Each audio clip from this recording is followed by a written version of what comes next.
Déjà auteur de 4 albums qui puisent l'inspiration dans son riche bagage multiculturel et multilingue, Swahili, Kinyarwanda, Lingala, français, anglais.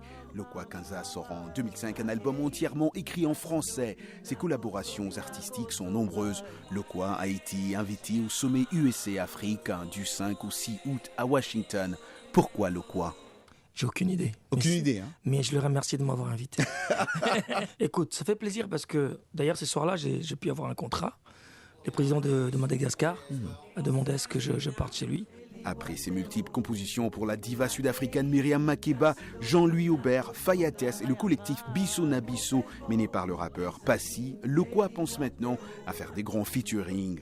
J'ai envie de réunir les grands musiciens que nous avons, de réunir un monsieur comme Manu Dibango, Ray Lema, Richard Bona, Paco Seri à la batterie, Oasis Diop, ainsi de suite. J'ai envie de faire une sorte de leg à nos enfants, qui puissent voir que ces gens travaillaient et étaient ensemble.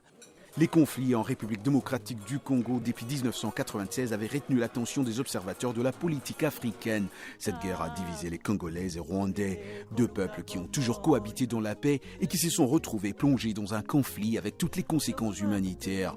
De père congolais et de mère rwandaise, Lokwa Kanza ne pouvait pas rester insensible à cette situation. Je me dis, d'abord je me sens déchiré, déchiqueté. C'est comme si on me mettait un couteau et on traversait mon corps comme ça. Mais je m'aurais quand même à te dire une chose, c'est que c'est pas le peuple, cette guerre. Ça n'a rien à voir avec le peuple. Je pense que ça passera, cette histoire de conflit. Parce que c'est un peuple qui, depuis des siècles, ont toujours été une seule et même famille. Dans la musique de Lokwa Kanza, les influences africaines s'y marient à merveille avec des textes en français ou en anglais d'une rare qualité. Le grain des voix interprète les riches mélodies avec une grande sensibilité.